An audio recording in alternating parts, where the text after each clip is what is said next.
Hello everyone and welcome to This Nintendo Life. My name is NBZ. We're here at episode 77. Put a 19 in front of that bar. It's the year of the original Star Wars coming out in theaters, which I think is a cool little thing. But yes, here we are, 77, another double digit back to back. But we're ready, we're good to go. It's all about Nintendo because that's the podcast this is about. And we're ready to talk. How are you doing, Bally? I'm very good, NBZ. I feel like we're in that sort of final stretch of podcasting before the end of the year stuff. I thought you were about to say before the NX and start like stoking fires that we have some insider information. But it's just one of those things that's sitting over us. It feels like it could be in 5 years' time. It could be next week. It could just come out. Nintendo never talks about it at all. Just doesn't mention it. So it just comes out tomorrow. Look, who fucking knows at this point? It's such a goddamn trap. Like, the internet just can't keep a hold of itself. It's horrible out there. It's like the front lines are just... People are going crazy, Bally. It's insanity. But in any case, we're still here. We're just going to talk about any video games. It doesn't have to be NX related, you know? We're just going to talk about things that we love doing, which is playing games. And I'm going to remind you, before we jump into the show proper, first of all, that I'm a little bit ill, so if you feel that my voice is different, it's because my nose is all blocked up and I'm trying to get through it, but we will continue to soldier on. But also, remind you, if you're watching this on YouTube, on the NBZ channel, this is going to be your last chance to jump over to the new This Nintendo Life channel, which I can now tell you can be found at a YouTube URL, youtube.com/ThisNintendoLife. We finally did it, Bally. We did it. It's wonderful. We're YouTube famous now. It's done. Apparently. Sorted. Yeah, exactly. It's in the bag. So it's all good and sorted, and hopefully all of you will go on over there. That's the new place where the podcast will be, and where we do a bunch of other things, let's plays and discussions and all that good stuff. So, Bally, let's tell all the fine folks at home what we're going to be talking about this week. As usual, we've got what we've been playing. We have some of your listener emails, and for our third segment, we thought, it's exactly 30 years since Metroid first came out, so we're going to have a little bit of a discussion about. I don't. Nintendo haven't really said anything. Well, that's the thing. That's one of the points we're going to discuss. Yeah. So people might not know it's the 30th anniversary of Metroid, but maybe if Nintendo actually gave it the fucking light of day, exactly, people would care. It's a series close to our hearts, so we wanted to shine the light. Absolutely, shine the light. Is that Take That, Shine the Light? No, I don't know. There's probably a song. It's the song that the UK last won Eurovision with. Oh, great. Wonderful. Yeah. Well, there you go. There's your knowledge. Bally, the Eurovision expert. I think it's Clarine and the Waves from 1997. There you go, bit of trivia. Jesus. Tell you what, Bally, when you put your mind to some memorization, it certainly happens. Oh, boy. All right, well, let's get into things, Bally. What have you been playing last couple of weeks? I've been continuing the trend where we are aiming to beat every single Zelda before Breath of the Wild comes out, hopefully in March next year. And so I've now only got 2 more Zeldas to go. I've just beaten Oracle of Seasons. Excellent. So obviously I've got Oracle of Ages and Majora's Mask to go. So this game, it's really, really, really hard. It feels a lot more like Link's Awakening than I thought it would. Because this game came out 8 years after Link's Awakening, the original Link's Awakening. So obviously there was the DX sort of remake, but right, the DX. I can't remember when the DX one came out. I think it was near the launch of like the Game Boy Color. So yeah, I can't even remember. I mean, that's the version we played because that's the one that's on Virtual Console. Yeah. So I mean, the sprite designs look so similar. All the mechanics feel almost identical, like same engine, etc. They really do feel similar, even though Capcom works on the Oracle's games as well as Minish Cap. And it's weird because Minish Cap came out like 3 years after the Oracle games. So like the Oracle games are 2001, I think, and then Minish Cap is 2004. And Minish Cap just feels completely different to these games. It's kind of crazy that you have this 8-year gap between Awakening and these games, and there's so little difference, and then the 3-year gap between these and Minish Cap, and there's like light years of difference. Yeah, exactly. Or I know it's 3D, but some stuff like Wind Waker came out just like a couple of years after this game. So like it's completely mind-boggling what the way that the series has evolved. One big reason why this game is so difficult is there are no bottles. There are actually no bottles. I'm not very good at generally collecting things in games. I often skip parts. I miss heart containers. If you're talking about Metroid, I miss energy tanks. I miss a lot of stuff because I generally tend to mainline, but occasionally I do kind of venture off the central path and do try to get side items. But I felt like I was trying to explore this world quite a lot and find the extra items and things, and I was like, there are no normally the first bottle or the first couple of bottles in Zelda games are really obvious, or they're given to you in some way, or it's that you don't have to explore too much to find them. And I was like maybe 4 or 5 hours into the game, a few dungeons in, and I was like, why have I not got a bottle? So that was a bit strange. And it's also strange because they're still like fairies that they look like they do in Link's Awakening, where they actually float around and you think, if I had a bottle to grab it, but you don't. Yeah, I can't remember. Were there bottles in Link's Awakening? Because that's something that I don't even recall if that was a thing. Good point. I can't even remember. I want to say there were. Maybe I'm wrong on that. I should check that out. But in replacement of the bottles, and they're not really a replacement, they're just sort of a side thing that this game does, are rings. Right, yeah. I mean, rings are in both of the games. I've been playing a little bit of Ages, and I've basically been following along with a Let's Play from Nintendo Capri Sun, so I'm not really like going hard on it. I'm just like, every time an episode comes out, I'll just pop up my 3DS, and obviously save states help with that because I can just leave off where he leaves off on an episode. Nice, yeah. And I have noticed that like you do collect a bunch of these rings, and they seem to offer weird benefits, but you have to keep going back to this guy to change them and all that stuff. So a little bit of annoyance in the usage, but it seems like there's going to be some probably quite powerful ones later on that'll change the way that you kind of use things. Yeah, there definitely are. There are ones that boost like the power of your sword, but they benefit you in one way but reduce your ability in other ways. So the one that boosts your sword makes you take more damage when you get hit. And likewise, there's one that increases your defense but lowers your attack. So I didn't actually bother with those rings in the end because I just thought, you know what, I'd rather just be balanced. I'm accepting that I'm gonna take hits on big boss battles. I don't really want to be any weaker. That's not a good idea. So there are ups and downs. There are other ones that prevent you from getting hurt by electricity, that stop you getting sinking in quicksand. The one for sinking in quicksand I actually utilized on the sort of desert area in Seasons, and there's one part where you're actually meant to be sucked up by the quicksand and you're taken to a separate room, and I got a bit stuck because I never sunk because I was using a ring that prevented. So that was a bit of a silly loop, but they're interesting. Like you said, you can only carry one at the start of the game, then you can unlock a bit like wallets, you can unlock cases that allow you to carry more rings. So I got the case that got 3 rings.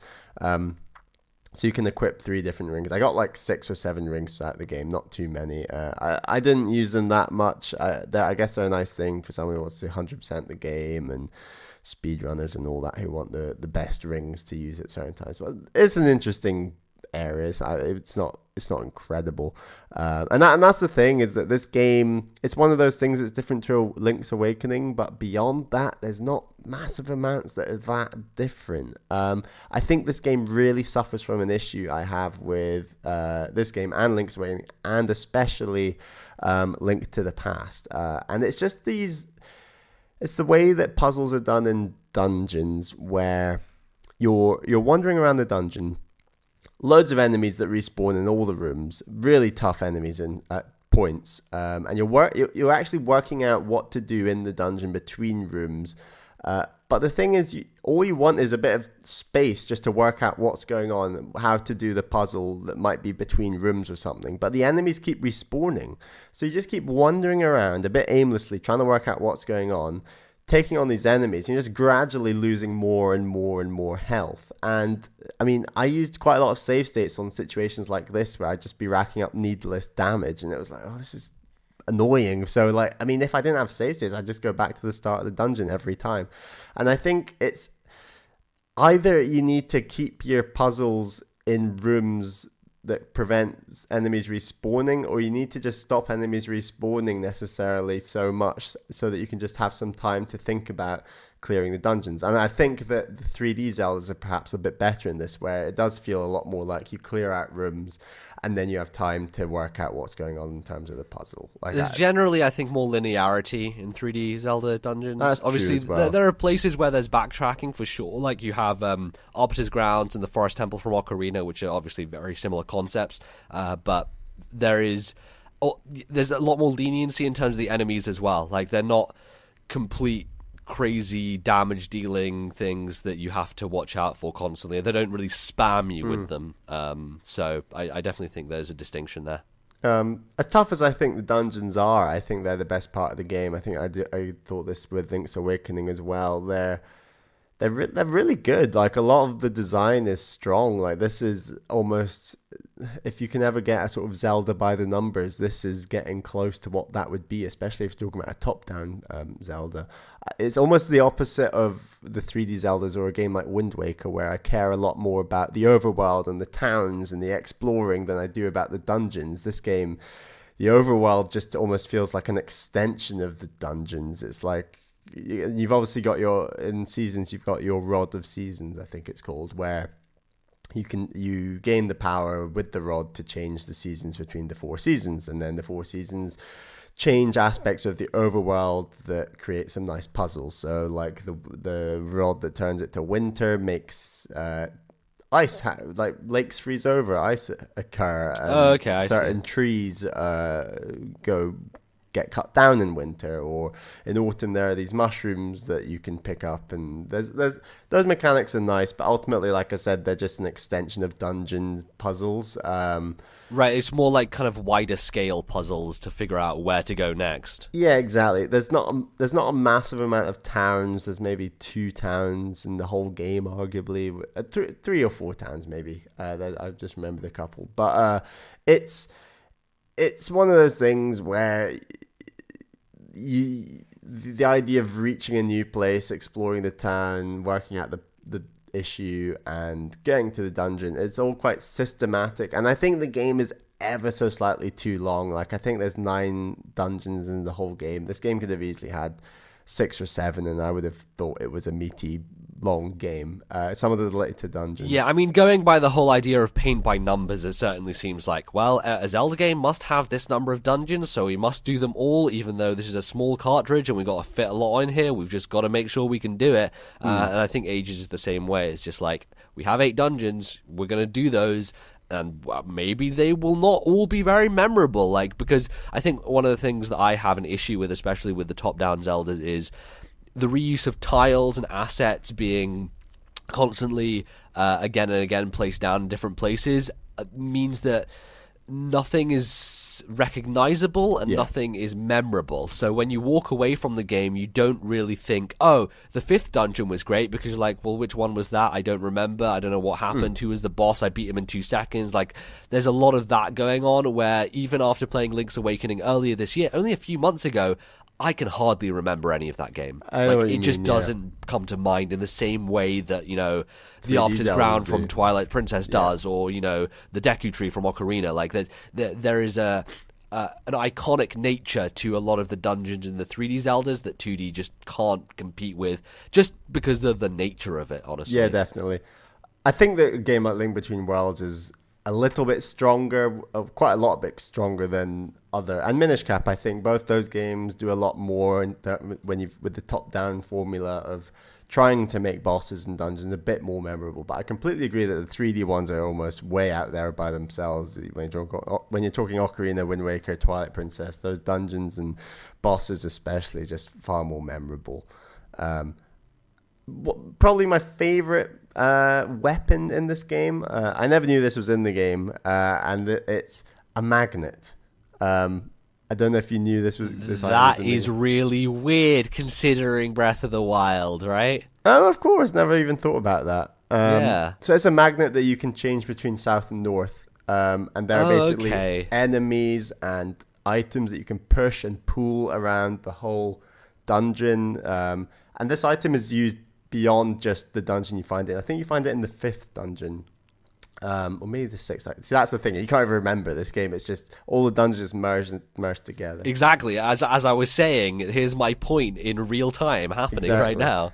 So this item is utilized a ton, but it's the boss where you get this item, which is really cool, and one of the hardest bosses. I really struggled with this boss, but there's basically in the boss room you've got the boss, and you've got a massive metal spiky ball, and your whole job is basically to line up yourself with the spiky ball and the boss and either push or pull the spiky ball into the boss to do damage. And that's the only way to do damage. Basically an eclipse situation, right? With the sun and the moon between the earth and everything.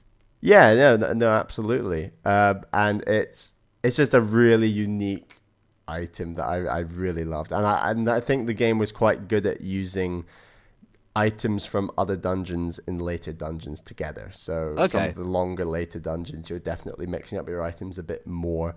I think the lack of variety of items isn't great. There's a lot of upgrading of items without giving you new items. So far in ages, it definitely feels like they're just using the key Link's Awakening ones. And the thing that really pisses me off, which I think they could have easily got around, is the whole idea of the power grip being an item still. Because that should just be built into your character, and I still don't understand why it has to be an item. It makes item management such a pain in the ass, and considering like 8 years on from Link's Awakening, you would have thought that they would have learned, but again, that's one of those things. Sometimes it comes down to, hey, this is tradition, and a lot of the times Nintendo games tend to be like, I'm going to keep the tradition even if it is a stupid thing to do.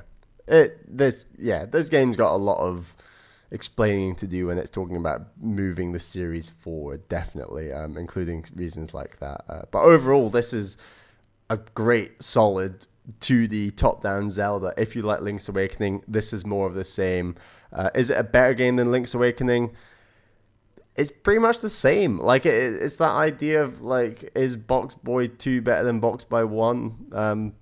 Probably not. So you got to give more credit to the originality of the first game. So I'm still going to side more with Link's Awakening, I guess. But it's still a great game, and I think it's got a cool ending where obviously like I'm now only halfway through a much more grand quest, you might say, and I quickly got the code from the end of the game, stuck it into Oracle of Ages, and I've started that game, and then I just saved and switched off just because I'm going to do that later. But sure, I've got that all ready to go, so I've got my same character, which is cool. So the story's sort of tied together, and I know a couple of things that happen later on somehow. I don't know. I looked something up online, but okay.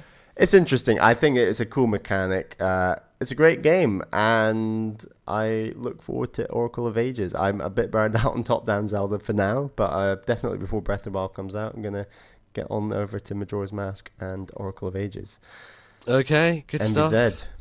Well, yeah, as I mentioned, I've played a little bit of Ages, but it's not really significant enough to discuss, and obviously that'll probably take some time because I'm following along with a Let's Play, which is it's a weird thing doing that because, like, obviously a YouTube video has the elegance of editing, and so whenever the person who's playing does something and wants to skip through, they can just kind of cut to where they are, and I'm like, oh wait, I know where I need to go, but I've actually got to physically get over there as opposed to this edit just happening. So it's a little bit of pausing and stopping, but it's actually been a pretty fun experience because I always remember people, and I think there's this one guy still with my Twilight Princess LP who, like, every time I post an episode gets out his Wii and starts playing along with me, which I always thought, like, the idea of the Let's Play is, hey, you play along with the person. I think that's been lost over the years. It's become much more of a, I'm just going to watch someone do this. So it's just been a weird, fun thing. I never even thought about it like that. Let's play, the whole clues in the name, like, we're going to play this together. Let's exactly. Play. So I never even thought of it like that. When I started watching Let's Plays back in 2009 or whatever it was, that was a big deal. A lot of people played along with the people. And over time, it's just kind of become this different thing, much more of a just entertainment-based, like, watching thing. But it was like a form of guide that was very unique back then. But obviously, aside from that, I've been playing every other game under the sun because that's my MO. That's what MBZ does. That's what I do. But obviously, last time I mentioned I bought a PS4, and obviously the game I had to play was Uncharted for the cap-off to the series, A Thief's End, as it is known. And I'm just talk about that because I've played through the whole thing now. It took me like 14 hours, so it's actually pretty lengthy. I think that's one of the interesting things about this Uncharted game is it feels very Last of Us influenced, not in terms of themes or in terms of anything like from that nature. Like it definitely has still the kind of jolly tone of the Uncharted series. It doesn't go too serious, but in terms of the areas that you're exploring being much more open and explorable, and you tend to find a lot off the beaten path in terms of collectibles, which, you know, that they're fine, they're not really anything to care about, but like there's a lot of like notes and pieces from journals that you can pick up, and kind of like side stories that are told through things that you find in the environment. And there's also like optional dialogue options, so if you go up to like this waterfall area or something, a triangle will pop up over the character who you're going to talk to, and you can choose whether or not you want to hear this extra kind of little bit of storytelling, which I appreciate. Gives you reward for kind of going around these areas, which is actually narrative based, and I don't think many games do that. You know, like if they're rewarding you for exploration, it's very much to find a knick-knack or a doodad that adds to some percentage meter. And while Uncharted does do that, I think the narrative carrot on the stick is much more exciting and great for people who enjoy that series, because that's kind of the core crux of Uncharted is like the story being told and these characters and the dialogue and everything. And like, in terms of that, I think it is the best in the industry. I don't think anyone comes close to Naughty Dog's level of motion capture and facial animation and dialogue between characters and just banter and writing. It's just so incredibly strong that you kind of look at everyone else and you're like, how are they doing this? It's kind of astonishing. And that's kind of where the strengths lie. And obviously Uncharted is, kind of a good adventure game, but it's never been so strong mechanically. I have felt, though, that throughout the combat, it was much more interesting this time around, because you have these stealth mechanics, which basically allow you to hide in grass and wait for enemies to come up to you. And when I first started playing, I was a little disappointed by it, because it was trying to give me the sense that Metal Gear Solid 5 gave me, but it doesn't give you quite as many tools as that game does to deal with situations and to make fun sandbox things happen. But as I went along, I started to appreciate it more, and it definitely made me feel like these encounters were much more dynamic, and they allowed me to kind of move around, and if I got caught by someone, I could still hide away and find a way to kind of diffuse the situation, so it didn't just blow out into a full-on firefight. I could kind of find a way to lose the enemy and then kind of go around stealthing again, which was great. Like, there are moments where in another Uncharted game, I would have just died because they would have overwhelmed me, but I was able to, like, multiple times within a single combat scenario hide and stealth and go back to what I was doing. So I thought that was really cool, and it definitely created some fun scenarios. I just think there's some great design in terms of the places where you're facing off against enemies. Like, usually, like, the first Uncharted game is very much, hey, here's a big open area and there are some boxes to hide behind, shoot people, right? Like, it doesn't feel like it's got a very much thought put into it. But in this game, you have these new mechanics where you have the stealth, but you also have this rope, which allows you to kind of latch onto places and swing across wide gaps, and you can basically jump on people from above with it. So you have a lot more variety in your approach, and so, like, any one combat scenario can go many different ways, which I just thought was a good way of injecting some life into it and making it feel much different than the others. That said, I still think I prefer, like, Rise of the Tomb Raider's combat, because you have many more weapons to deal with, and there's also the kind of the RPG element of the new Tomb Raider games, where you can upgrade your stuff and you can add, like, sights and things that make it feel more personalized, whereas Nate is just generally in Uncharted games just picking up enemy weapons he finds. So you never really get attached to anything. You kind of are going from thing to thing and just dealing with the situations as they come.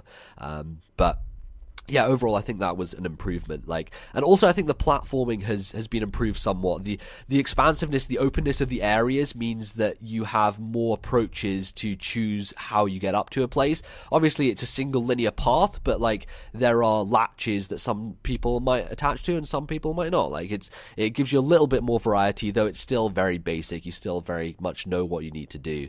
Yeah, that stuff generally seemed pretty good. But, the things that people talk about with Naughty Dog games are the story and the visuals, because from a visual perspective, it's very impressive. I was kind of disappointed when I first started playing, because I was like, this this doesn't look as good as everyone says it does, and that may have been to do. You're a PC snob. No, Bally, I'm not a PC snob. You've played too much PC. No, I just think that the way people were going on about how good this game looked, I just didn't really understand where that was coming from initially. Because I'm sure many of those people haven't really played PC games a whole lot. I disagree with that, because there are people like Brad Shoemaker. Although, to be fair, I feel like Brad, when he talks about games, kind of goes hyperbolic a lot of the time when he's into them. But people like Brad and like Jeff Bacala, who I know have played stuff on PC and have seen really good looking stuff, were just going crazy about how good it looked. Taken in. Yeah, a little bit, perhaps. But maybe that was also to do with like the starting areas not being that impressive visually. Stuff definitely becomes better later on, but I don't think it's to do necessarily with like textures and resolution, because there's some rough stuff in there, actually, from my perspective. It's much more to do with the art design and the way that they craft, like, the way things look in the distance, and you know, that's a strength of Nintendo is their art design, and they very much put a lot of they're not necessarily using power, but they're putting a lot of that creativity behind it. And I think Uncharted actually does a lot of that too, despite the fact that it's more realistic as a game. It's still very kind of, pulpy and adventure-y, and it still has a style to its art style. I noticed I noticed you share an image on Twitter, actually, that it almost had what you've just described about the art style in one shot, where I think you could see a close-up surface that didn't look particularly nice. Looked a bit grainy, but, not pixelated. That's too strong of a word, but it didn't look like a great texture. Sure. But within the same shot, you can see Drake and Nathan Drake, and you can see the huge expansive world at the same time. And you're right. That's definitely where it seems like this game shines. It's one of those things that I think Xenoblade Chronicles did incredibly well. Yeah, definitely. That game looks pretty rough if you zoom in on stuff, but you look at the scope and the detail, like in those environments, and you're like, holy shit, like this absolutely takes my breath away. So from that perspective, it absolutely...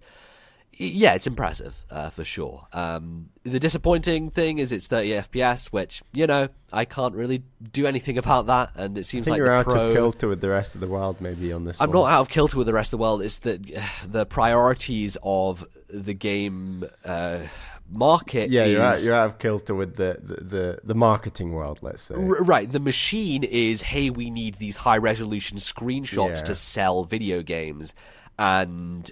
that's the unfortunate part, is like they have to prioritize the high resolution because it's what is used to market it to the casual consumer, and the casual consumer is just like, oh my god, graphics, and they don't necessarily take any frame rate into consideration, which take it or leave it. But for me personally, it was disappointing, but it doesn't take away from it. I think it's still an excellent Uncharted game, and it has great moments. Like one of my favorite moments in the game is you're upstairs in your attic, and you're kind of looking through your old adventures. Like, you're going through Nathan Drake's house, and you're kind of discovering like how they live and everything. And Kyle Bossman actually did an excellent episode of his show Bossman at Home, where he was talking about how real and how lived in that house felt.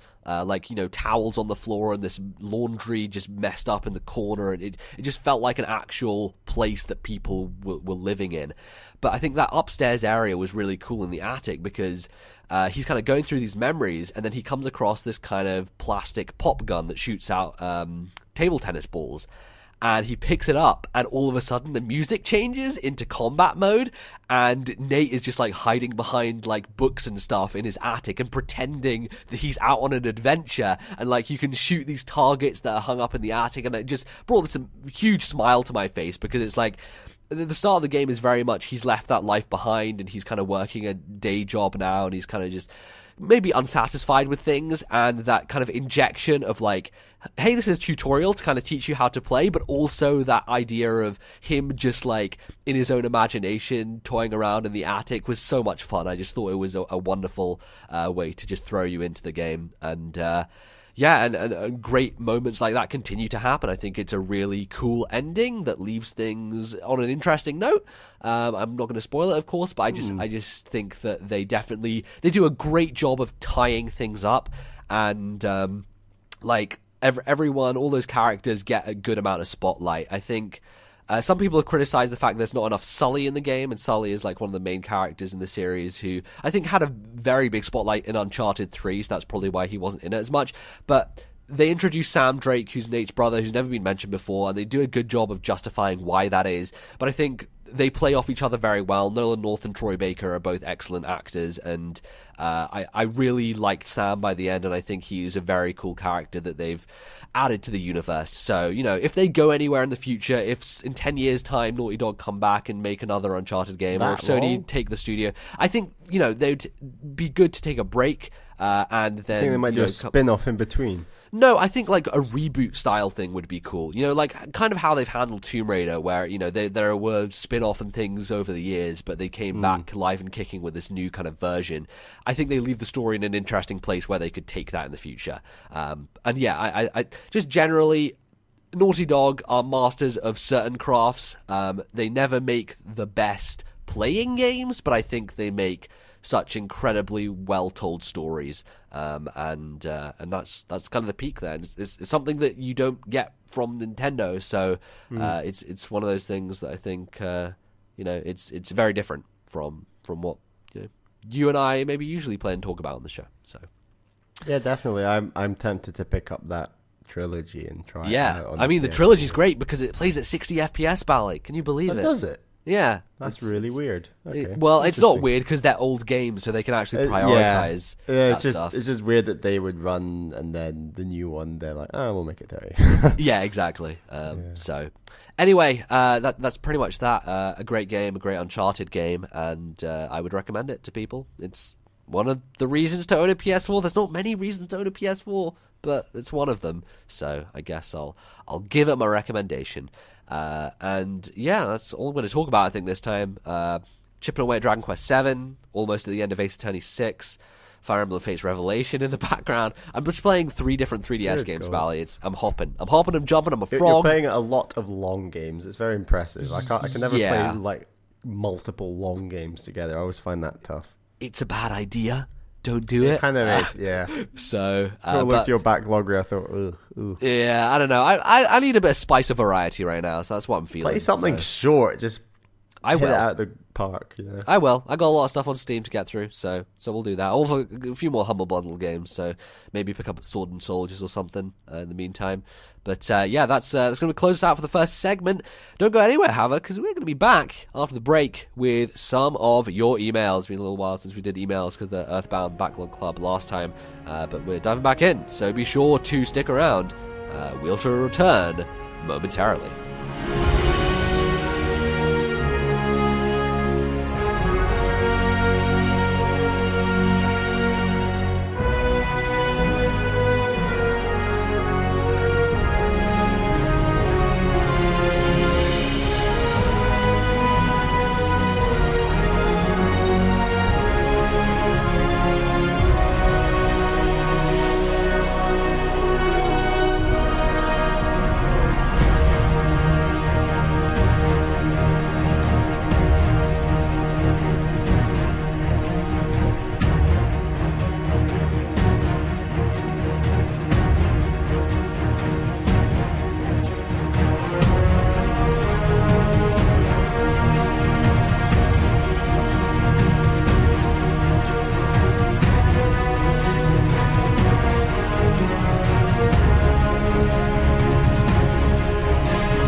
Welcome back to the second part of the show.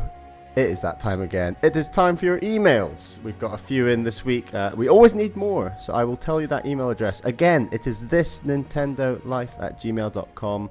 That is ThisNintendoLife@gmail.com. You know, we're getting into that end of the year section. There's a few things coming out. Who knows when this NX news will drop? We'll see. So we love your speculation. We love your ideas, your thoughts, your comments, your criticisms. So get those into us. Our first email this week is from Ricardo, who's from Venezuela but now lives in the United States, which he mentions in his email. Hello, MBZ and Bally. I've been listening to your podcast since January. I've never written an email to you guys, but wanted to thank you for the great effort and the great podcast. Video games and Nintendo have always been a big part of my life. My family and I are very close, and playing video games, especially from the N64 era, always bring back good memories of them. Earlier this year, I was extremely busy working on my master's thesis for grad school. Being away from my family was extremely hard, but listening to your podcast in some sense felt like I was playing video games and spending time with them. In this email, I wanted to share one specific way that video games impacted my life. I was born and lived in Venezuela, but used to travel to the US for vacation about once a year, and now I live in the United States. One of the most memorable vacations was the year that my parents bought my siblings and I the N64 after months of begging them to get it for us.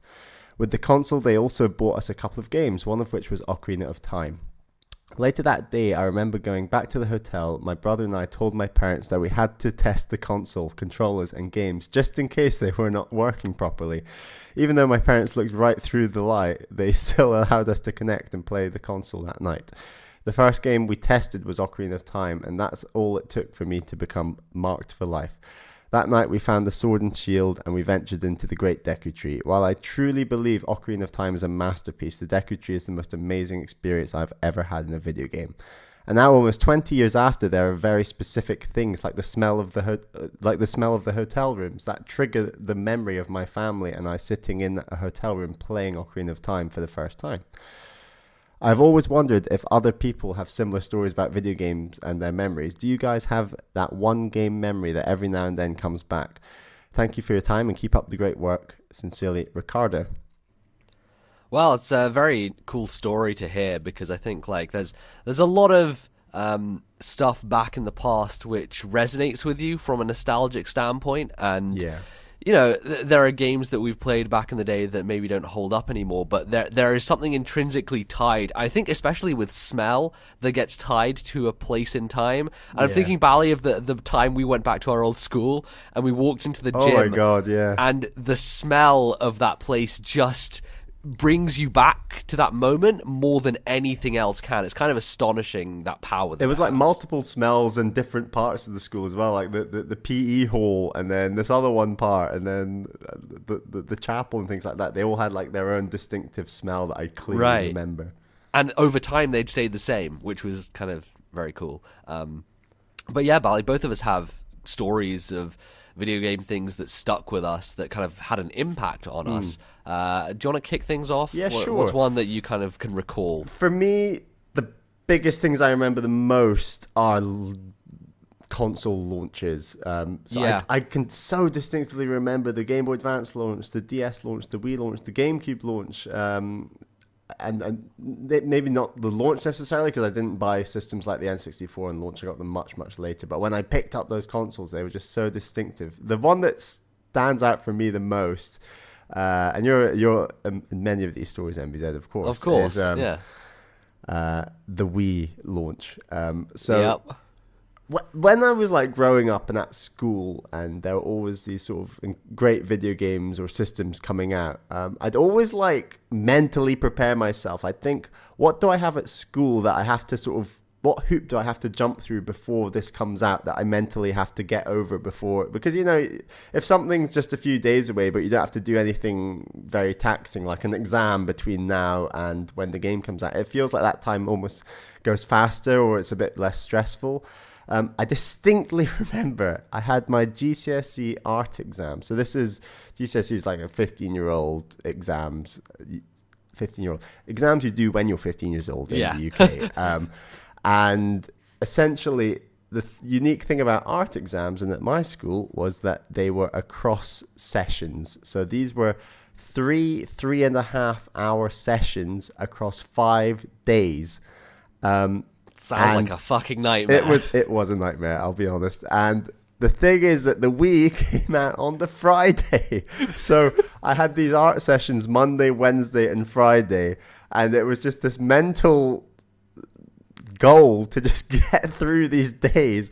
And I mean, I did well in the exam in the end, but oh my God, that like when I sat down to do the exam on Monday, I was like, there's 9.5 hours between me and the Wii. Like this is hell. Like, how do I do this?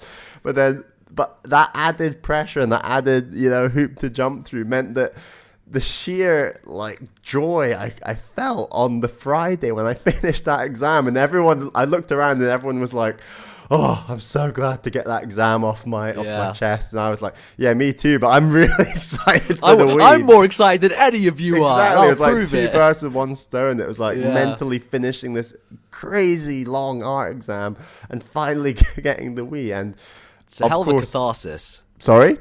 Hell of a catharsis. Such a catharsis. So I go to Ali T's house, and you also come to Ali T's house. He had the Wii with, obviously, Twilight Princess and Wii Sports, and you actually got a bit of a delay getting your Wii, but essentially it wasn't overly important because we were all just playing Ali T's on that night. Right, anyway. At that time. I was really angry, though, because we hadn't pre-ordered one, and at that time, like, it didn't make any sense, really, back in the day to pre-order things. It just didn't... Like, there were obviously going to be loads, but this was a unique situation that had never been seen before. Like, the Wii was a ridiculous, like, out-the-gate success that kind of shocked everyone. And so, like, my thing didn't come until the next day, which was, funnily enough, because the whole concept was... my mum had basically not put the order in, and then she was like, okay, I'll try and go to the store on the Saturday and see if I can get one. And I remember her picking me up from school and driving back, and she's like, nah, couldn't find one, I'm sorry. And I was just so fucking angry. Like, the rage had built up inside me, and I remember going upstairs. I can't remember if I've even told this story on the podcast, but going upstairs and I just fucking punching my pillow in rage, like fucking so angry. And I come downstairs and walk into the front room, and lo and behold, they basically trolled me because the Wii had been bought, and oh, fuck that. That was terrible. But I think it's very memorable because I was so, like, this pissed-off teenager. Like, I just couldn't handle not having my fucking toy. What a privileged little asshole. But there you go. Yeah. Those are the memories, for sure. Very quickly, just another couple from me. I remember when I got the N64, I got it secondhand for £15, very, very late in the cycle. So this is like when Pokemon Stadium 2 came out and Pokemon Snap and games like that around 2000, 2001.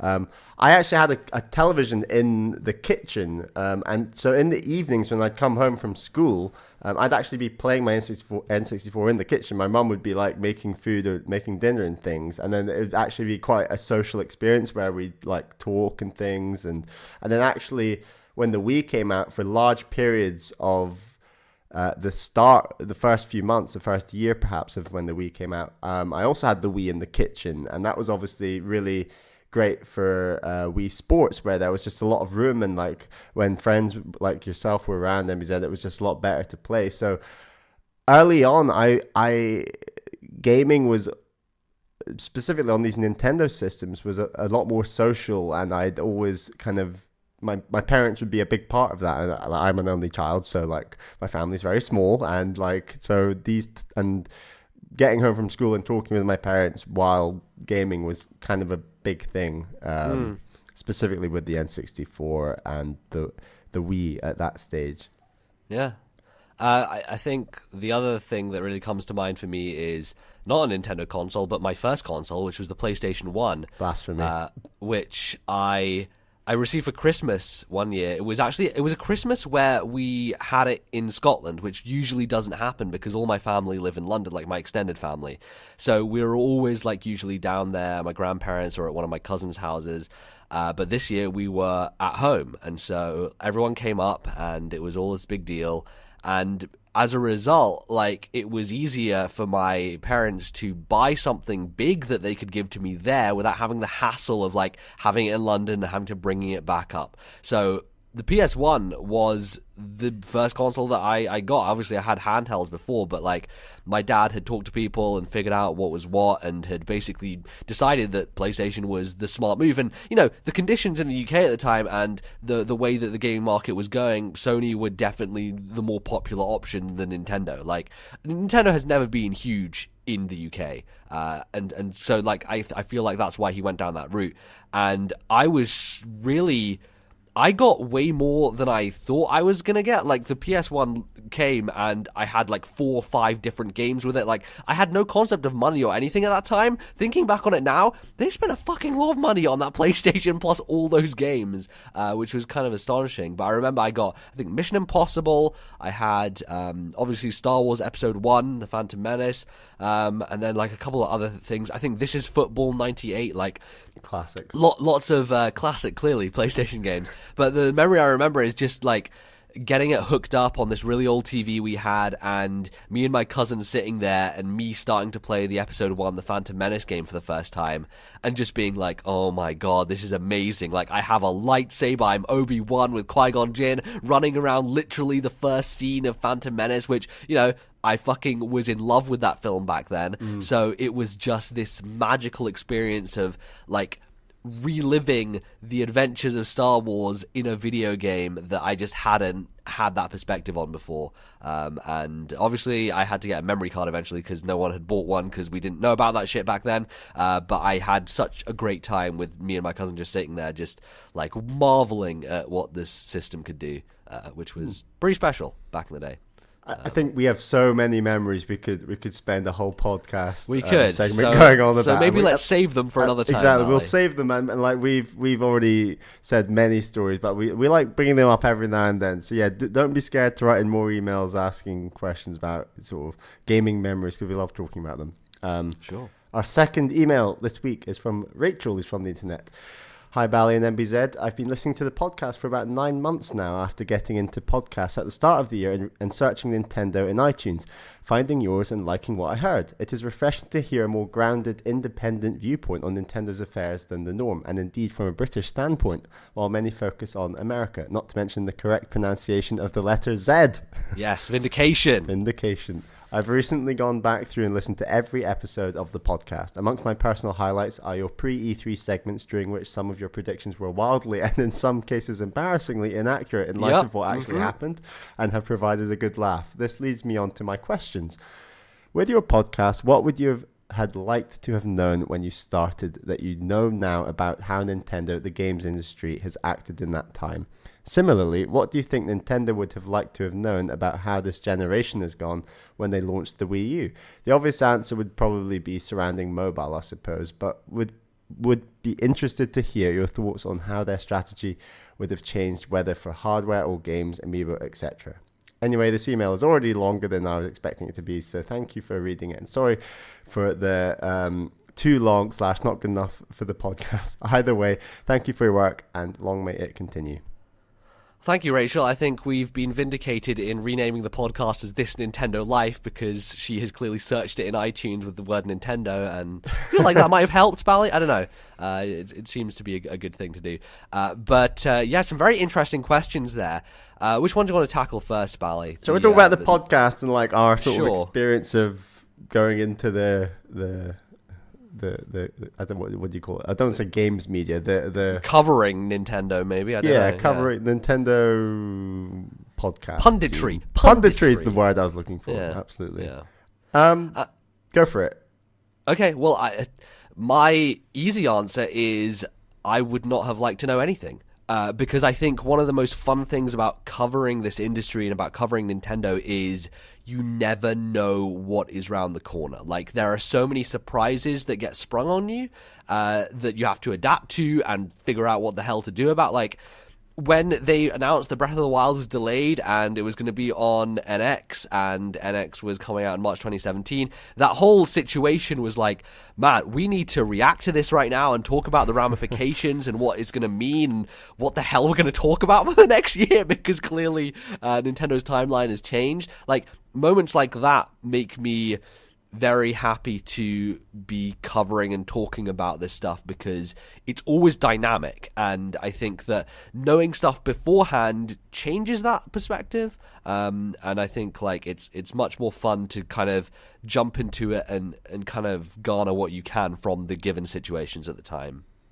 Yeah, definitely. I think generally just maybe going with so obviously we've got the Twitter account, the YouTube channel, and we're now called ThisNintendoLife. We were originally called Now You're Playing with Pat. I think if we'd just been ThisNintendoLife, had the YouTube channel and the Twitter account from the beginning, we'd obviously probably be slightly bigger than we are now. But those are sort of things that we've learned and thought, actually, that's a good idea to do. Let's actually try that. And like we said when launching the YouTube channel, like with all this news, especially with the NX, it's a great source to stay hot on the news. So obviously we're providing the long form, roughly 90-minute podcast every 2 weeks. But then the YouTube channel is really good for when news is hot and we can get videos out quickly, quick turnaround, tweet about them on the Twitter account, but then also still provide, hopefully, that news, those segments in the longer form podcast, or in special circumstances, stick it in both feeds. And I think it's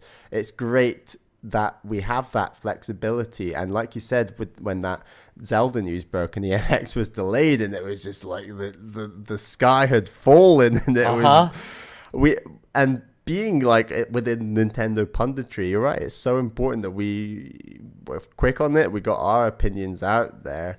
And it was just really enjoyable to see how people are reacting, and especially, the Twitter sphere, NeoGAF, and places like that. It's just really exciting. And I think that before starting podcasting, I was maybe a bit naive about how important it was to be on top of the news, including when it's breaking. And just from being on top of news for so long, I feel like I've learned so much about the games industry, and especially Nintendo, both from playing Nintendo video games going way back, but also just staying on top of the news. Like, I think it's helped providing the content we've put out on the podcast. I said the word content. Can you believe it? Oh, no, don't. Put out the stuff that we do on the podcast, and now the YouTube channel. Yeah, I do think that you also need to be able to sift through what is relevant news and what is you shouldn't be talking about. Like when Nintendo announced a new line of amiibos, like, okay, there's a subset of people who care about that, but it's not something that we should spend time covering, right? And I think we spend our time best covering the stuff that is important and relevant to more people, and also just kind of diving into other topics because it helps kind of broaden perspective. I think part of the show that people may be unaware of some of the thinking that goes into it is often the third segment. So every 2 weeks, we always have a discussion about like what could be the third segment. So we've always got sort of ideas lined up, and we shuffle the pack, you might say. And obviously sometimes when news breaks, there's only one thing that's ever going to be in that third segment. But that's a real gray area where we do always discuss and have to. It's like it's pitching. Like I'm constantly pitching ideas to MBZ. He's constantly pitching ideas to me, and I'm shooting you down. Shooting me down loads of times, and that's important because ultimately we both want the most relevant and interesting. I'm gonna say content. I don't want to say content. No, topics, discussions, we want the most analysis, critique. Look, Bally, vocabulary, thesaurus. We want the most interesting analysis, discussions in that third segment, and we're often hot on our heels to make sure we're keeping each other in check to make sure it's as good as it can be. Totally. Should we address the second question? Sure. What do you think Nintendo would have liked to have known about how this generation has gone? I think they would have liked to have known that the Wii name is not as strong a brand as they thought it was. That's exactly what I was going to say. Maybe it was. Maybe it is a decently strong brand, but I think it was a brand that was associated with a single product and a time and place. And when you think about how they positioned the Wii and the people who bought it, it very much felt like a toy. In the sense that they would buy it, only have Wii Sports, and only use it for that single thing. And so it became like an individual product that stood on its own. And I don't think people who bought the Wii on a wide scale understood that this was one console in Nintendo's lineage and that they were going to continue to go on to create more consoles after that, right? So it definitely felt like they were crutching on something and feeling like they could just take it forward, and ultimately, like, they messed up with the name itself, but just utilizing Wii in the first place, I think, was a misstep, and one that they could have, remedied pretty easily. But of course, how are you going to know that, like, this brand, which has sold 100 million units, is going to be diluted so fast? I completely agree, and it's beyond, you're right. It's beyond the name; it's the brand. Like, the whole system's white. Obviously, it was sold in black as well, but the main one advertised was white. It was just a bit confusing. I think in line with that, had they known how far the Wii brand had sunk, I think they would have been as drastic as to say, you know what, this home console market for us is tough, and I think they would have taken the rumored idea for the NX when we're talking about hybrid console and handheld and done it a lot earlier. Right, so basically jump to generation. Precisely. If they could have had, like, the strength of the handheld market has, while it's been, you can argue, maybe been falling to mobile slightly since the Game Boy to DS to 3DS, it's still really strong, and that's obviously the big selling point behind the rumored NX hybrid. But I think had that idea come out way back in 2011-12, they might be in a much better place right now. And I think they would have just been interested to have known how they can't get away with just releasing a Nintendo home console and expect enough Nintendo fans to make a successful console. It takes a much wider reach than that. Yeah, totally. It definitely would have benefited them to kind of not have... I mean, the 3DS was successful, but if they had seen the way the market was going a little earlier and kind of maybe cut that tie and had this new thing which was both in one, and then you would have been able to kind of inflate your numbers by just having all under one banner, it definitely would have helped them, and they probably would have liked to know that. Trying to think of other things that would have been important. Like, I think maybe the image that they are perceived as by, a wider market, like the idea that they were very quickly losing this kind of younger audience that were going towards, phones and tablets and that kind of thing. I think that maybe trying to address that stuff and getting stuff... I don't know if I would say getting stuff on mobile earlier necessarily, because that there are ways that could have led them potentially if they'd taken the wrong lessons at that time. But definitely, like, figuring out ways to attract the younger audience that's not necessarily tied to just their platform. Yeah, definitely. And that whole mobile thing could be a whole discussion in and of itself, but how much are they eating their own tail the earlier they put something like a Mario Run out there? I mean, yeah, exactly. Like, I think they were sort of almost evidently they were sitting back and are quite late to the party when it comes to mobile. I guess they were probably hoping, it's just going to be a fad, mobile gaming is going to vanish. And in many ways it is very faddy, but not quite in that sense. It's faddy in the sense that the people who play those games flit from experience to experience, and they never really stick with one thing or have any faithfulness to one thing. In the sense that it's still here and has been for a number of years. So totally, yeah. Yeah, interesting. But I guess this all leads into the next question to some part. Okay. Our final question is from Kevin S., who's also from the internet. Hello, MBZ and Bally. Now that the heavily rumored NX is a console handheld hybrid, what previously handheld exclusives are you looking forward to making the jump to NX, quality, graphics, processing power-wise? These would be series like Pokemon, Fire Emblem, Phoenix Wright, etc. I have a huge amount of nostalgia for Pokemon Colosseum on the GameCube and look forward to finally having another console Pokemon game to play. Keep up the good work. You guys keep me entertained on my commute to university every week. Cheers, Kevin. Thanks, Kevin, for the question. Kevin's always great on Twitter, back and forth. Love having him sending stuff in. And Bally, I think we've obviously discussed a lot of the potentiality of how series could change being on NX with the handheld and console divide. But I think he brings up a series which actually strikes me in a way that is kind of surprising, is Phoenix Wright. Phoenix Wright. Because when I look at those games, they very much are still in the format that they were during the DS era, or even the GBA era when they first came out, which is very kind of much static images on screen. Not static, I should say. Very well animated, but there's not a lot of full-on movement going on. It's very much going from interstitial to interstitial, and I think that if you were to put a bunch of money and stuff behind that, it could be really cool. Like, you could imagine some really dynamic cutscene stuff with movement back and forth and more direct interaction between the characters, and maybe making the whole investigation sequences, I don't know, a third person kind of behind the back camera sort of walking around type thing. But then you also have to step back and think, well, wait a second,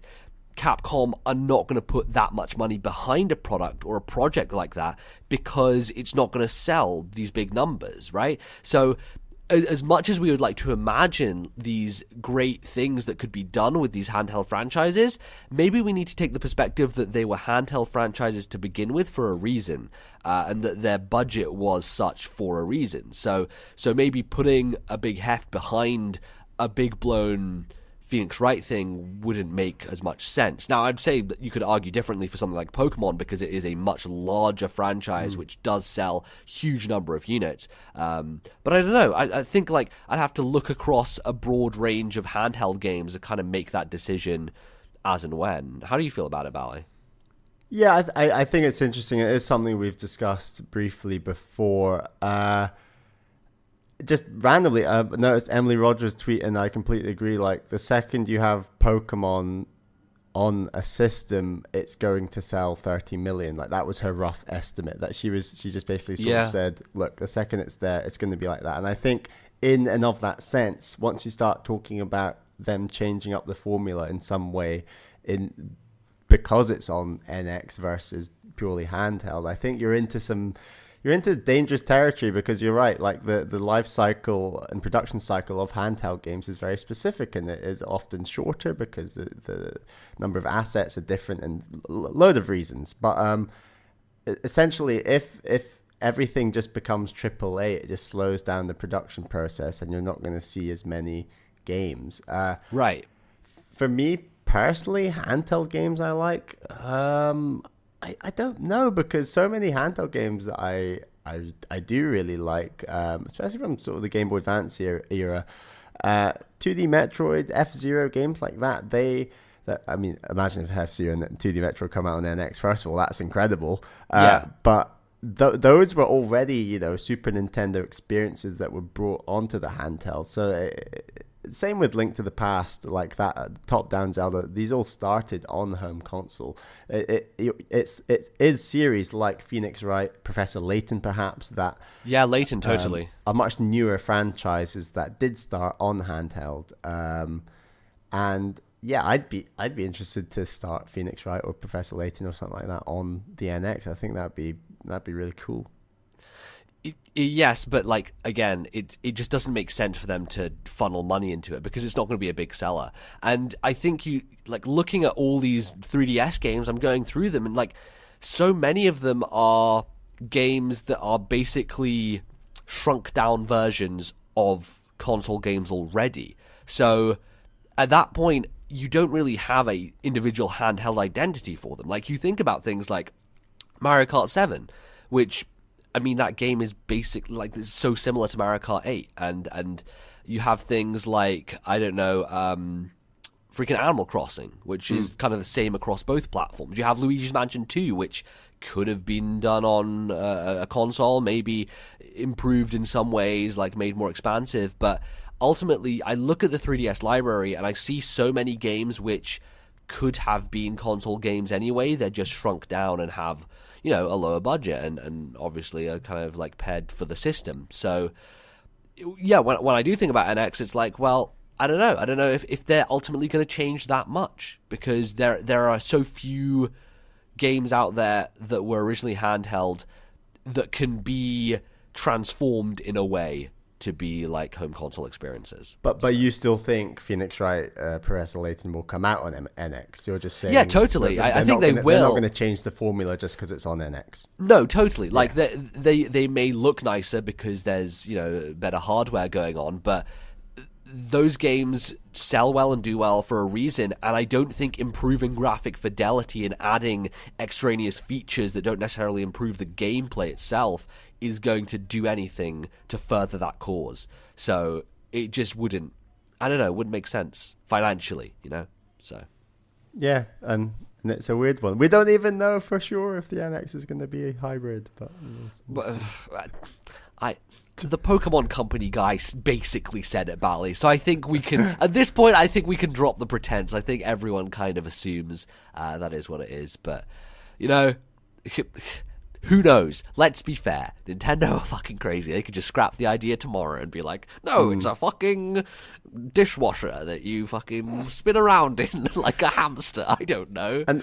And I think ultimately, we've almost been hinting at it with this conversation, is that it's just a growing and growing grey area between handheld and console, and that almost just plays in perfectly to what the NX is going to be. It's just exactly. It's like as we were saying with the 3DS library, you look at it and you're like, okay, this game is on 3DS and Wii U basically. It's like Smash Brothers is here, Mario Kart is here, Animal Crossing is here, like.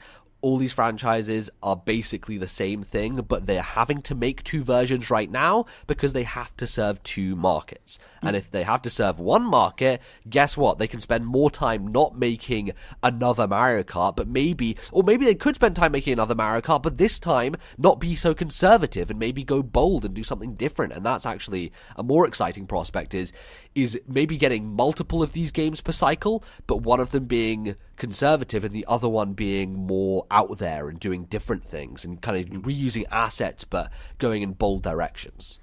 And it's interesting because taking a few, I'm just looking at my 3DS games now as well, and taking like a couple of games that were very distinctively handheld, like Gunman Clive or Pushmo. These are games that came to the Wii U in their own forms anyway. Right. So, Pushmo World, the Gunman Clive HD collection, those are games that work so well handheld, and you could argue are a bit strange being on a home console, but ultimately they work, and people see beyond whether a game is, handheld or home console. They just want to play good games. Yeah, totally.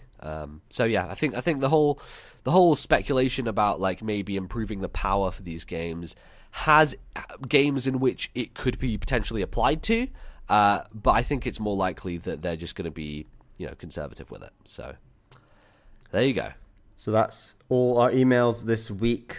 We are always running low. We really are. If you'd like to send in an email, please send it to ThisNintendoLife@gmail.com. That is ThisNintendoLife@gmail.com. Please send them in. We love reading them. And it's a good part of the show, the email segment. I enjoy Absolutely. it. It's good. So catch us after this quick break where we will be discussing the 30th anniversary of Metroid.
Alright everyone, welcome back to the third and final part of the show. I'm MBZ, as always. Still here. I didn't go anywhere, don't worry. Didn't run off. No. May have felt like I needed to disappear, but guess what? I'm not Metroid, so I didn't disappear. Bally, what are we talking about this segment? Thought we'd talk about the Metroid 30th anniversary, seeing as Nintendo haven't. They never do, because they don't care. Because they have no love, they have no joy in their hearts. Samus Aran is merely a name etched onto the walls by someone in Nintendo. Do you think people at Nintendo even know who she is anymore? No, I feel like there's this dusty painting of Samus, like, sitting like under Reggie's desk, like, and sometimes he accidentally kicks it, and then one day he like stubs his toe on it. He's like, "Oh, fuck you, Samus! What are you doing here? You're such a pain in my ass, and you're never gonna sell any copies. I need money. I'm Reggie. I need to make some of the mullah. Give it rain down from the skies on me." I just imagine Reggie's like showering in money. That's how I feel like Reggie is portrayed generally. He is a businessman, like he loves it. He just licks it up. So anyway, that's Reggie. That's a great image for your mind. I hope you're enjoying that one right now. But yeah, let's talk about what's going on with Nintendo and Metroid right now. Federation Force obviously came out. It was a dismal failure, I think, to put it like lightly. To be quite frank, there, I believe it sold so badly that it didn't even crack like the top 50 in North America or something stupid like that. It was like you had to go really far down the charts to even find where it was. And obviously, we knew this was going to happen. That was an enormous fan backlash. People were angry about it, and I wonder about it, what are the messages that Nintendo take away from this, if any? Can they take messages away from this? Can they take the message away that a normal Metroid game will actually sell well because there's a fervor around it, or is this a vocal minority who are just making themselves known because they're so angry? I think it's really dangerous to take away anything from it, and yes, it is a vocal minority who definitely spoke out against it, but I feel like with a series like Metroid, you need the vocal minority to be on side, because as we know, Metroid generally doesn't sell very well, and if the hardcore Nintendo fans aren't enjoying it, then it's not really appealing to anyone, because it's not hitting that market of people that maybe buy one or two games a year, who play Nintendo systems a bit more casually. So the fact that Federation Force couldn't even win over Metroid fans, it meant it just failed at the first hurdle. So do you think then that the lesson Nintendo might take away from this is, well, a Metroid game didn't do well, why would we put more money into another Metroid game? Or do you think they have the common sense enough to step back from it and realize that this is a distinct product, and the reason it sold badly and did so poorly was because the lack of it being an actual Metroid? Yeah, I do have faith in Nintendo to accept that they are able to listen to fans and say, right, oh, you like this about the Metroid series? I think that they're open to trying things that are new with series, but then if those aren't successful, going back to basics. Like, I think that I'm trying to make a Zelda comparison. I mean, that I think the Spirit Tracks and Phantom Hourglass may be an area where they tried something new and it worked for a period of time, but ultimately, even though the 3DS had a touchscreen, and they didn't want to go back to touchscreen controls, they went back to basics. So I think that they know they're always prepared to experiment, but I think they're also always prepared to go back to basics. So I don't think that writes off them doing another Metroid game that's more traditional. I think they can't learn too much from Federation Force, but they can learn, right, that was an experiment, wasn't great, let's go back to basics and do something more standard. So in that sense, then, we need to imagine what would Nintendo want to do with Metroid in the future. I think we've seen with many of their franchises that they kind of go back and forth depending on the success of it, right? Like, you see the success of something like 2D Mario and Animal Crossing and Pokemon, and those are games where they iterate incredibly little between entries because they have a formula that they know is successful and that they know people will buy regardless. So in that way, they're never afraid to put out yet another sequel because they're always guaranteed to make money off it, and they're always guaranteed that it's going to be a critical success and people are going to love it. when it comes to other franchises such as your F-Zeros, your Star Foxes, and your Metroids, they don't sell as well. They're not as well known by the wider audience. They are not, therefore, put in the limelight. And as a result, Nintendo always feel that every time they release one of these games, they have to have something new. They have to change something up, do something different, make some sort of innovation, and maybe that's something that could be problematic for Metroid in the future. Do you worry, Bally, that they are not going to just go back to a bog standard formula for Metroid and try something really weird and then risk a lot of people hating it like people did with Star Fox Zero?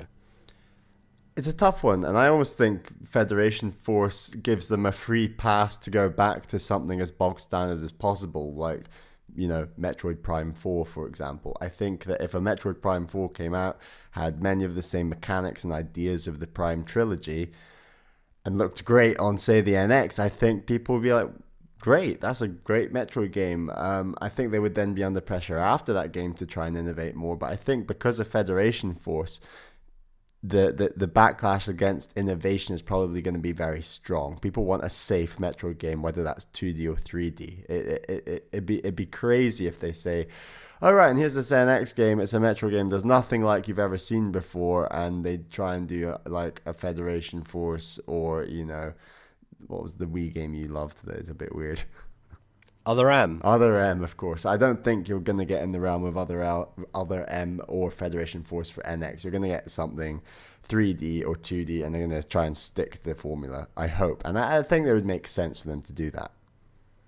It would make sense, but then we know that Nintendo goes against logic so often that it kind of defies belief. Like, the thing that makes me fearful that they would go off in some weird direction and try and create whatever they call innovative with Metroid is the same thing that we have with the Paper Mario series right now, where people really badly criticize Sticker Star and were like, this is not a very good system. Why would you have turn-based battles in an RPG which isn't an RPG, where you don't gain experience and it all seems like a waste of time, and yet they double down on it? Like, Color Splash is literally that game again, but even more like clunky in that department, making it even worse to get through battles and all that shit. So I just feel that there is definitely a danger of them going down this weird road and being like, okay, well, Metroid Other M like had problems, but maybe let's take Other M again and try and do that somewhat differently.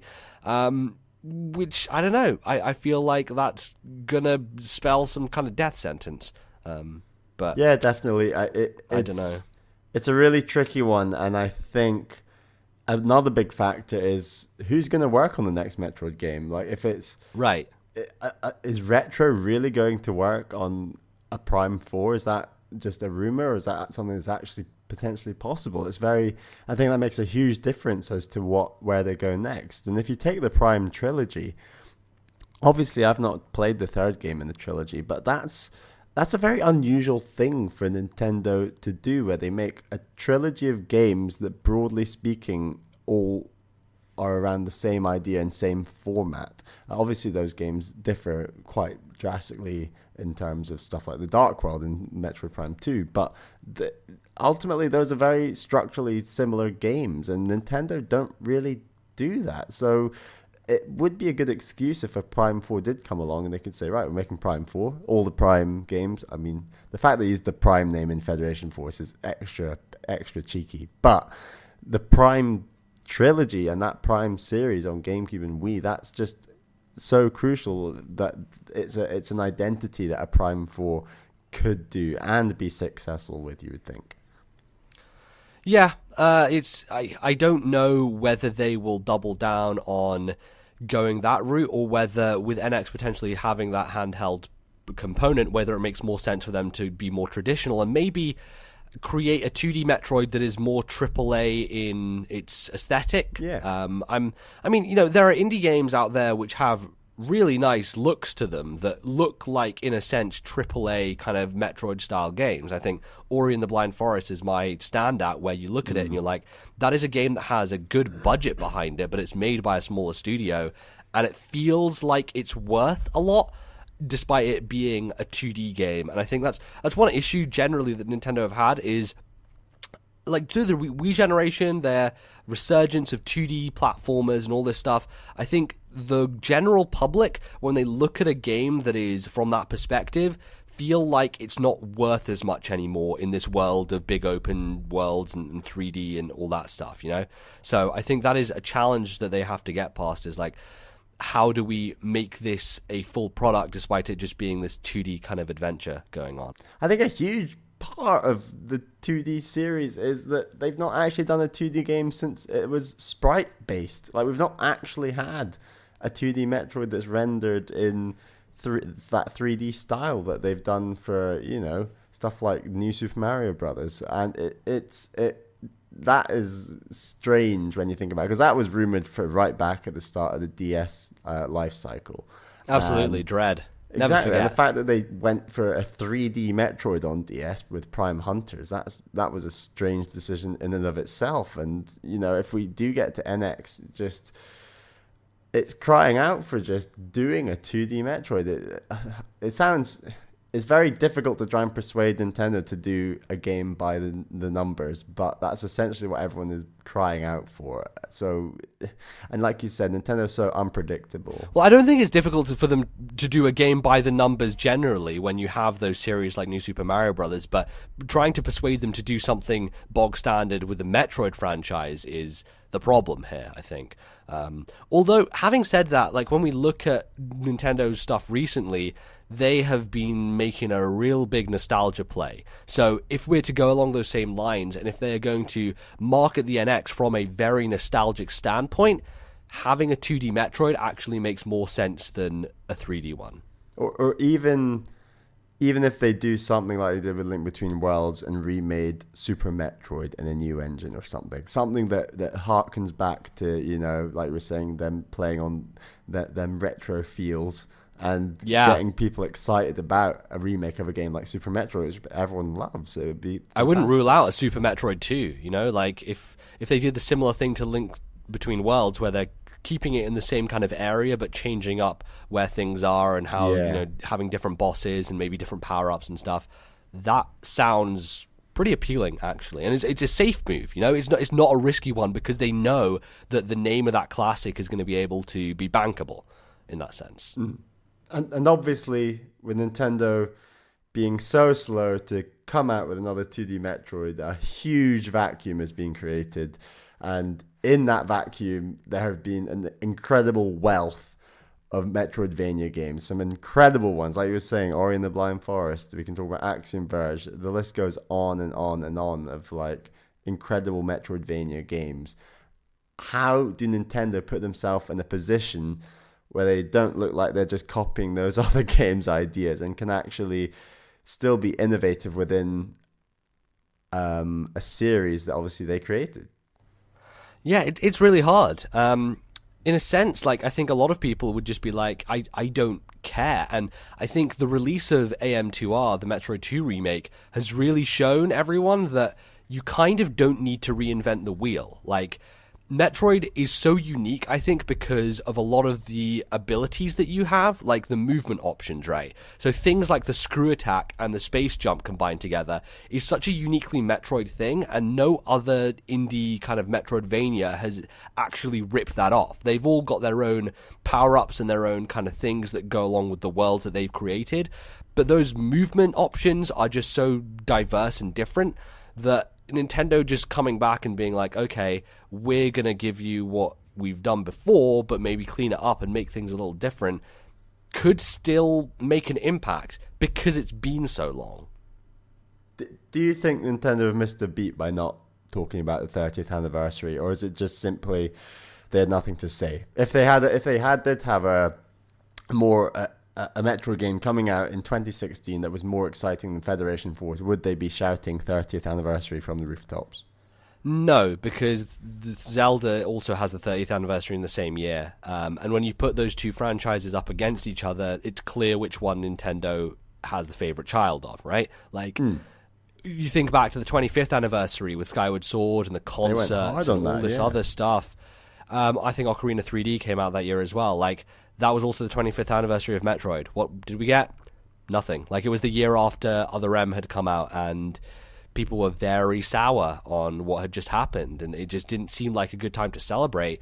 But also, like, when you're going up against a franchise like Zelda, which is probably the most similar to Metroid in terms of gameplay and is way more successful, I just don't see what Nintendo benefits from shouting from the rooftops about it, because it's very clear that the fan base for this series is much more niche and hardcore, and when they know about stuff, they'll know about it. Like, they don't need to maybe make it a bigger deal, because I think there are other franchises, like everyone says Mario, Metroid, Zelda, those are the three core tenets of Nintendo. And sure, for the old school gamer, for the person who's really into Nintendo, from a gameplay perspective, those are the beacons. But when you're talking from a market perspective, Pokemon, Animal Crossing, Fire Emblem even at this point are bigger than Metroid. Definitely. So you've kind of lost that as a pillar in that way, which means it's not really worth talking about.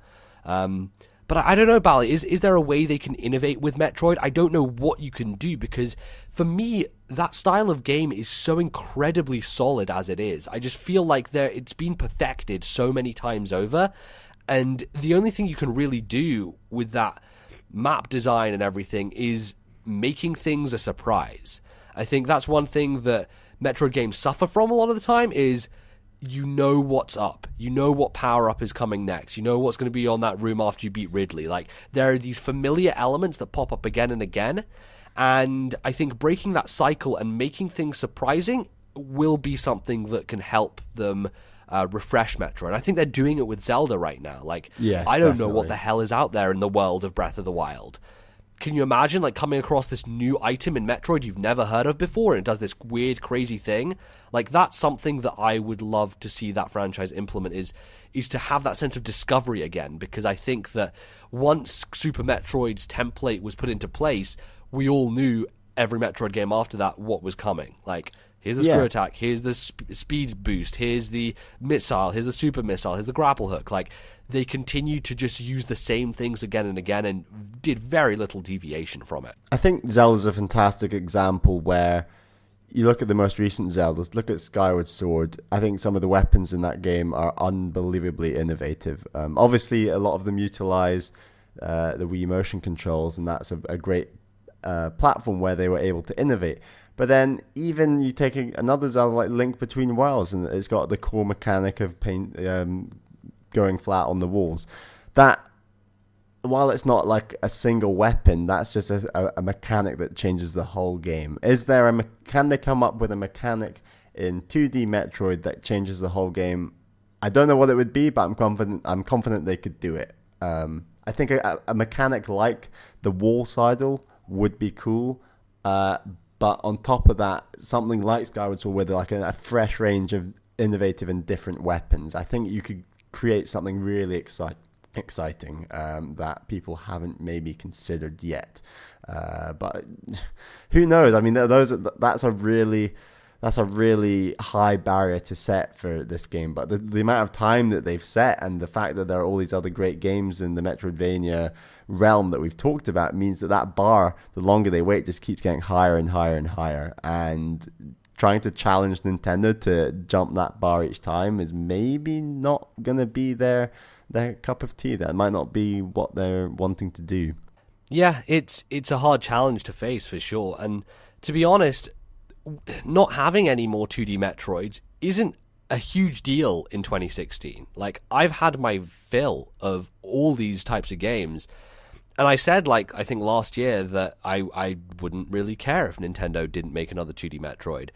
But that's kind of a lie, because when I played AM2R, I was just struck by how at home I felt in it. Like, how much I love that formula when it is Samus and when it is her arsenal, and you're just exploring and wandering around and going through those such well-designed environments. Like, I really think that I want to live in a world where there's more of that. And yeah, it's a very easy thing to ask for, but it just doesn't seem like it's something that's going to happen.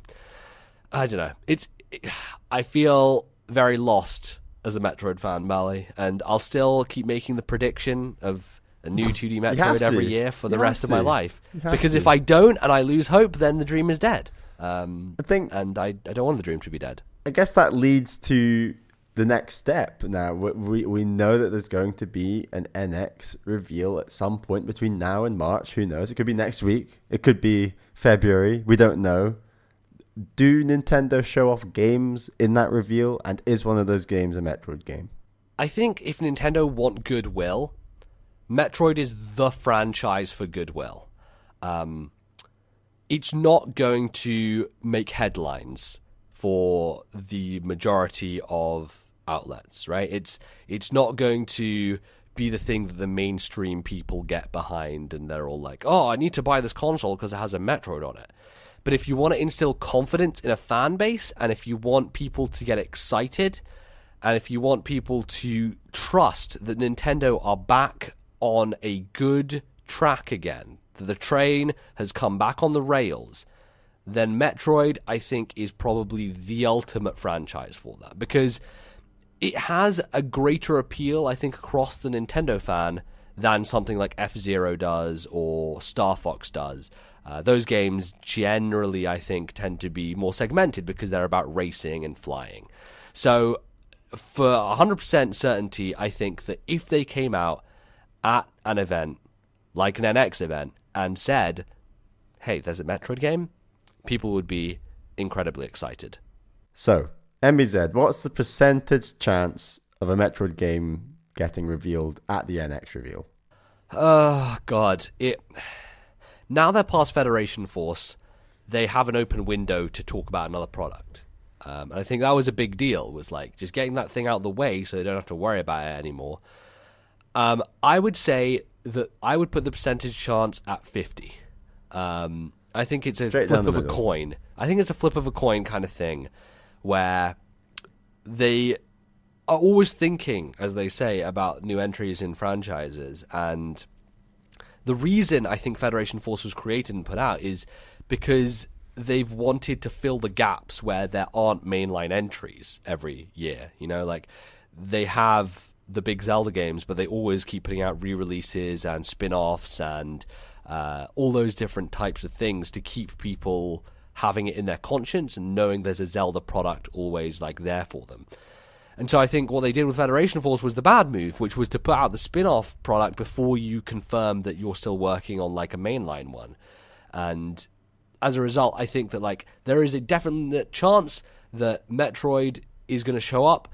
The form it shows up in, I'm still completely like I can't even divine whether it will be something that we know and love or whether it will again be some deviation, but I have to go down the middle because I don't think that we can get any better chance than that. Like, yeah, I don't think. How about you? What do you think percentage wise?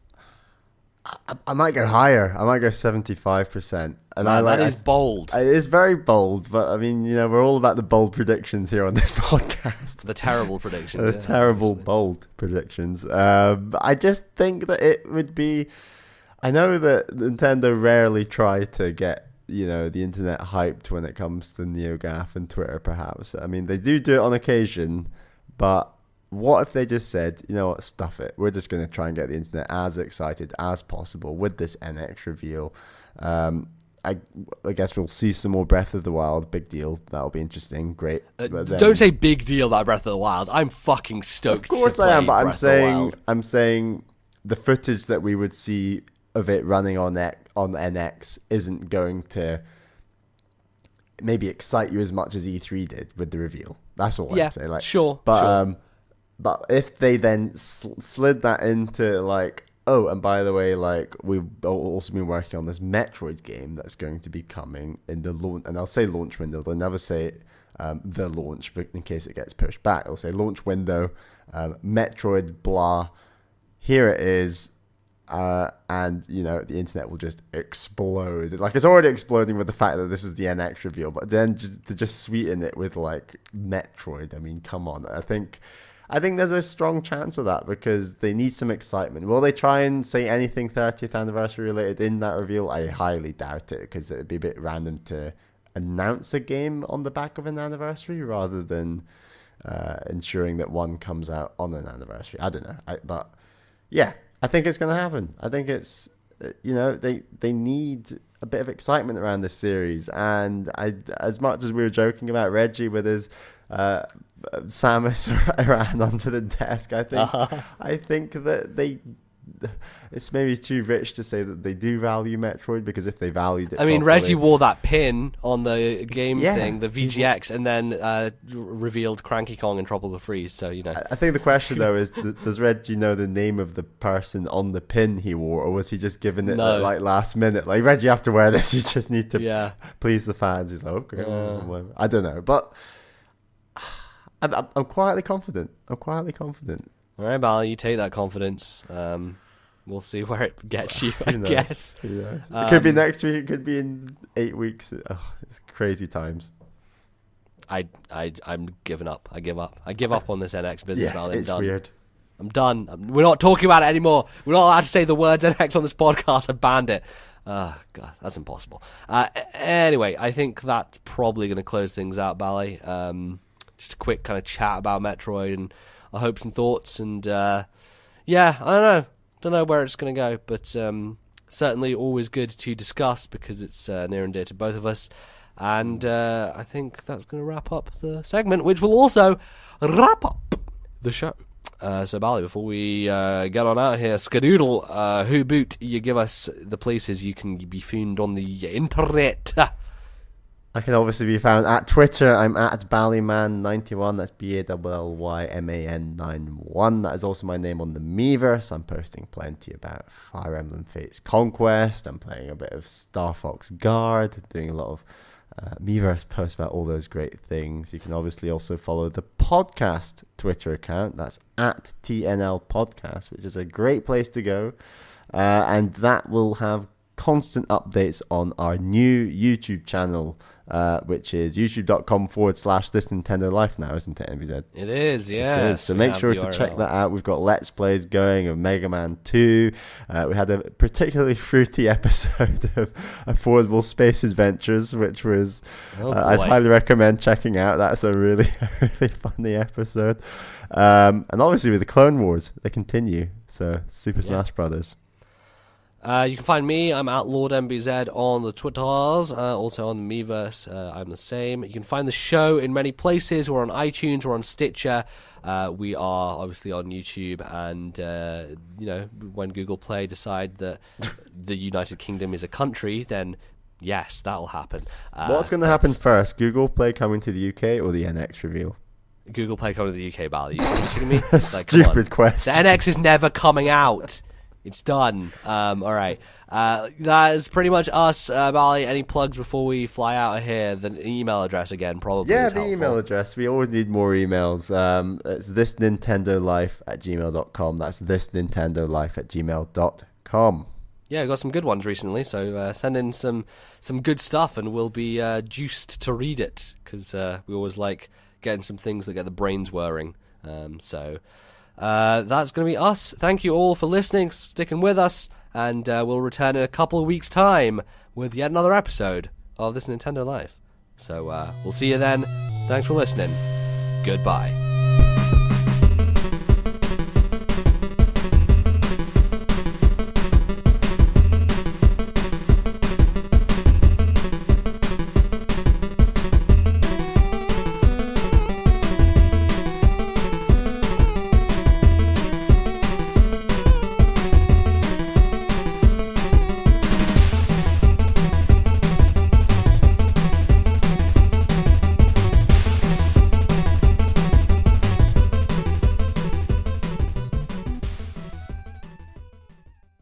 The musical interludes used on today's episode were a remix of Nate's theme from Uncharted 4, copyright Naughty Dog 2016, and a remix of No Rain in the Desert from The Legend of Zelda Oracle of Seasons, copyright Nintendo and Capcom 2001.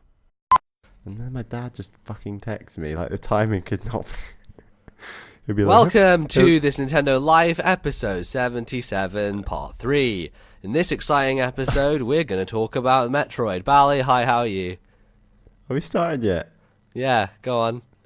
No, it's not proper. Bally, this is the episode. I want a rerun. No, you don't get a rerun. Welcome to the episode, we're here. Okay, now talk to me about Metroid, why do you like it? My dad just texted me. I don't care. You need to talk about Metroid now.